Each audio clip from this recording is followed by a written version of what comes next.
সময়ের সঙ্গে অনেক কিছুই বদলে গেছে। আগে যেখানে বিভিন্ন বাদ্যযন্ত্র হাতে নিয়ে শিল্পীরা সুরের আবহ তৈরি করতেন, এখন সেখানে জায়গা নিয়েছে আধুনিক অক্টোপ্যাড ও কিবোর্ড। একটি যন্ত্রেই সহজে তৈরি হয়ে যায় নানা বাদ্যের শব্দ। তবুও এই প্রযুক্তির ভিড়েও নিজের পুরনো শিল্পকে আঁকড়ে ধরে রেখেছেন পশ্চিম মেদিনীপুরের এক প্রবীণ শিল্পী। আমি তবলজির কাছে বসতাম, শিখতাম, দেখে শিখতাম। তবলজির কাছ থেকে তাল, লয়, বোল, মাত্রা সেগুলো সব শিখতে হয়েছে। শিখে মোটামুটি গুরুর কাছ থেকে শিখেছেন? গুরু মানে সেরকম গুরু এমন ধরিনি, কিছুটা আমার অভিজ্ঞতার মাধ্যমে করেছি, কিছুটা এই গুরু ধরে মানে মানে তবলজি কাছে বসে বসে আইডিয়া করে। তাল লয় এগুলো কোথা থেকে শিখলেন? এইসব মানে তবলজির কাছ থেকে শিখতে হবে।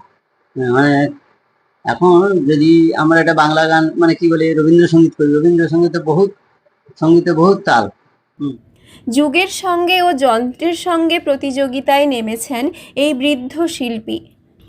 একদিকে যন্ত্রের রমরমা, অন্যদিকে ম্যানুয়াল বাদ্যযন্ত্রে আবহ দেন বিভিন্ন সঙ্গীতে।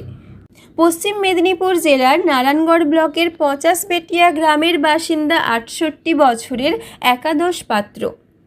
ছোটবেলা থেকেই গান বাজনার প্রতি ছিল তার গভীর টান। তখন তার বয়স মাত্র ২০ থেকে ২২। সেই সময় তবলিয়ার পাশে বসে তাল লয়ের পাঠ নিতেন। কখনো দেখে দেখে, আবার কখনো নিজের মনের মতো করে শিখে নেন বিভিন্ন পারকাশন বাজান।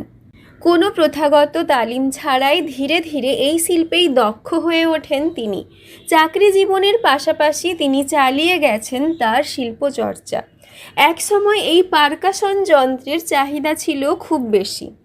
সেই সময় একাদশ পাত্র বহু মঞ্চে শিল্পীদের সঙ্গে গানের আবহ তৈরি করেছেন।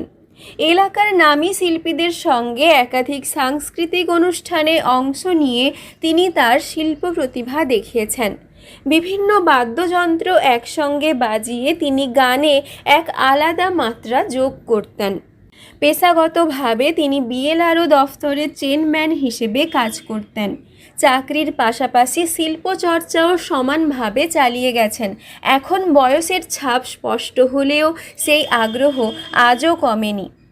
এখনও বিভিন্ন সাংস্কৃতিক অনুষ্ঠানে শিল্পীদের সঙ্গে গানের আবহ তৈরি করতে দেখা যায় তাকে।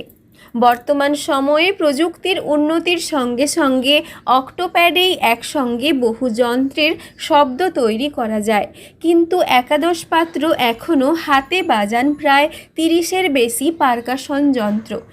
ম্যানুয়ালি এইসব যন্ত্র বাজিয়ে যে সুর তিনি তৈরি করেন তা গানে এনে দেয় আলাদা প্রাণ। ছোটবেলায় দারিদ্র্যের মধ্যেই বড় হয়েছেন তিনি। ঘরে শিল্পচর্চার পরিবেশ না থাকলেও নিজের আগ্রহ আর অধ্যবসায়ে শিখেছেন এই শিল্প।